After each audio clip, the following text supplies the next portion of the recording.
Cheers, everyone. Jared here, representing Pinky Autonomy Worldwide. Shout out Pro Cigar Bar, Downtown Chandler, and Club 602 for making the wine club possible.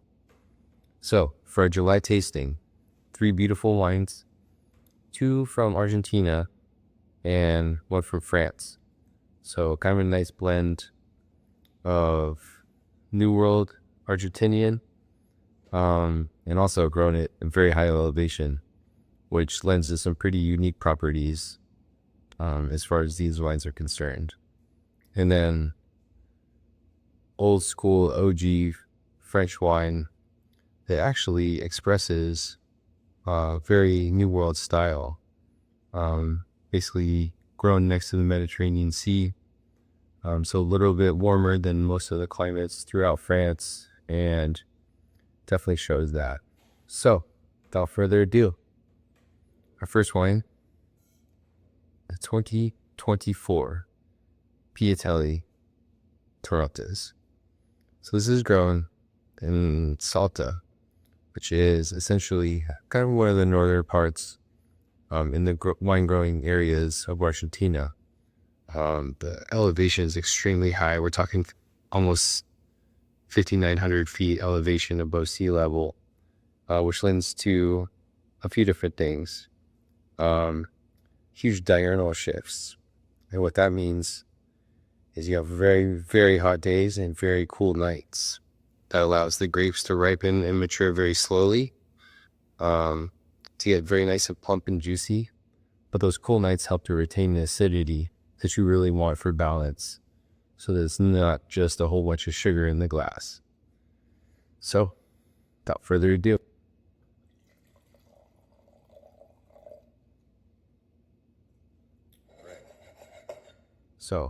remember, sight, swirl, smell, and taste.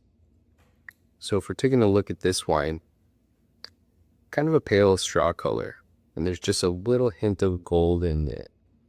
Definitely vibrant, so as obviously the year would indicate on the bottle, but also as the wine itself would indicate, a rather young wine. Hear the swirl, now to the nose.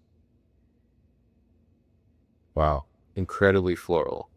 Big jasmine, kind of orange blossom, like honeysuckle going on as well. And there's a lot of tropical fruit in there, which is a lot of fun. It's getting like lychee, almost pineapple, definitely some citrus in the form of lemon going on. And you can almost smell a sweetness in the wine. All right, type of taste. So,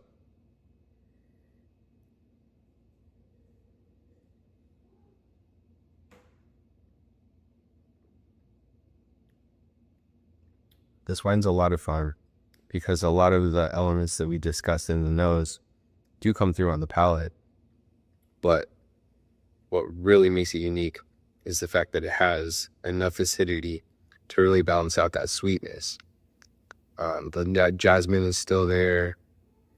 There's definitely the citrus, very even, and all those beautiful tropical notes are still there. But there's almost kind of like a brioche, I don't know, almost residual sugar thing going on. It's got a lot of fun elements that make it incredibly food friendly. Especially any type of seafood, sushi, spicier Asian foods. And then as far as cheese go, I would try something maybe tart, like a Chevre with this, just because I think it would play very well with the contrast. With food and wine pairings, either contrast or complementary is kind of the way you want to think about it. And so, this beautiful wine. But the high altitude really does play a part, and that holds true throughout Argentina, especially, considering the Andes Mountains. So essentially where everything is ground. So this wine gets a lot of UV exposure. So the actual skin of the grape gets thicker. That definitely leads to more complexity in the final. Beautiful. Moving on to wine number 2. Still staying in Argentina, we have the Sombrero Cabernet from Huentala Wines.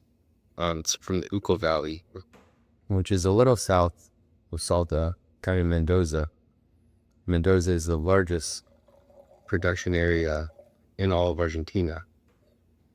This particular wine in the Uco Valley is grown also at high elevation, not quite as high as the Piattelli, but 4,500 feet. So it still definitely has those huge diurnal shifts, and that really comes through. With as much sun exposure as this wine gets, you would expect it to be very rich, ripe, almost sweet, but anything but that. So, taking a look at it, definitely ruby in color, with almost a little bit of an orange tint to it on the nose. Ooh. There's big earthy kind of tobacco, like baking spice notes. The fruit is very restrained, which is kind of strange. You can taste, almost smell some vegetal, almost bell pepper elements. And for the fruit, I would say black fruit in the form of almost like a cassis and blackberry.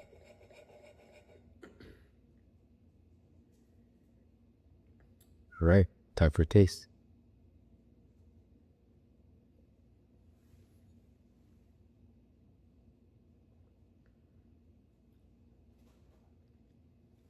What's amazing about this wine is, to me, the soil comes through in the minerality in a way that is unexpected for this part of Argentina. It really is restrained on the fruit, a little bit of a tart red and black fruit going on. Very bright, but it does have nice medium acidity and just light tannins, light to medium tannin, but the spice and the tobacco comes through with almost like a little dustiness from the earth, a little bit of a light oak, kind of get like a little bit of cedar. Overall, very well balanced and very restrained for growing in as much sunlight as it does. One of the French classic wine pairing ideas is what grows together goes together. That's no different with this guy. Argentina, of course, they eat steak with chimichurri, and that's exactly what I want with this. Cured meats would go well, a nice charcuterie board. Even an aged Gouda would be wonderful, a little creaminess to play off of the spice in the earth. So again, beautiful Cabernet, and grown at that high elevation as well.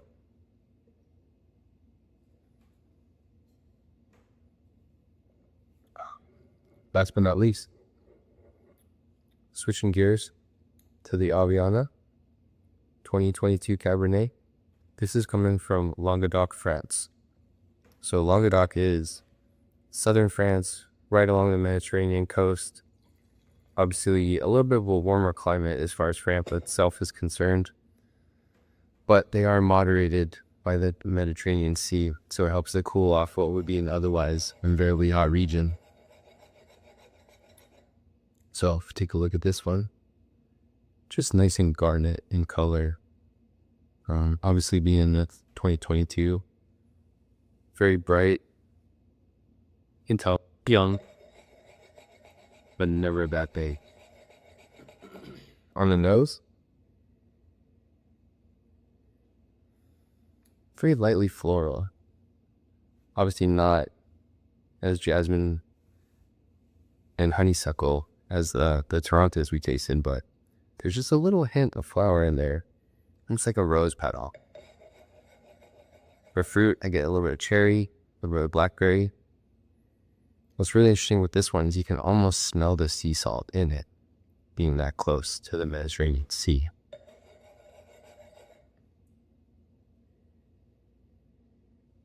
All right, time for taste.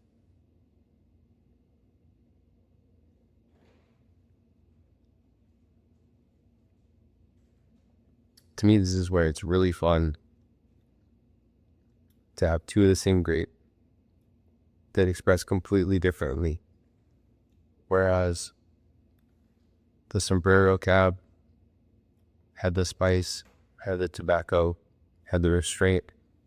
This one has the fruit, which is very atypical of France, honestly. The soil is not as prevalent, which is totally okay by me. One thing I also want to mention about Aviana is it's actually owned by the Mondavi company. Not the Robert Mondavi company, but actually by 5 of the granddaughters.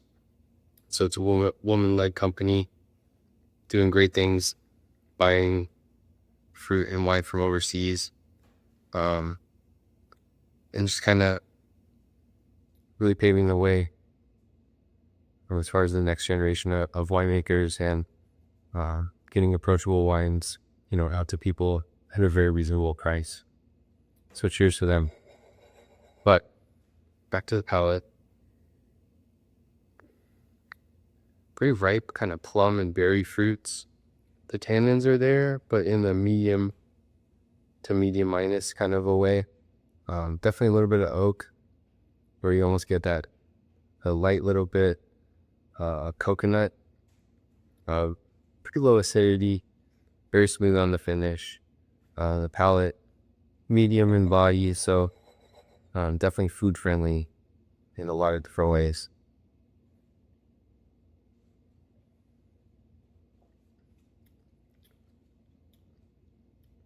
Just ripe, slightly tart, very drinkable. So, as far as pairing with food, I would say for doing the classic French white pairing, what grows together goes together. Well, Languedoc is known for their duck confit, so can't go wrong there. Anything from off the barbecue would be wonderful with this. Nice grilled steak, especially, something fatty like a ribeye. Or a little Comté cheese from France with definitely rich nuttiness to help balance out the fruit. The main thing, and we're going to keep on hammering this home, whatever tastes good to you, not only is that the right wine, but that's the right thing to pair with. So whatever you're sipping and eating, it's always the right choice. Thanks for joining me for the July segment. Can't wait to see everybody at Puro. Please like and subscribe. Drop some comments. Let me know if you have any questions. Let me know if there's any topics you'd like me to cover in the next go round. Until then, cheers. Keep them pinkies loose, guys.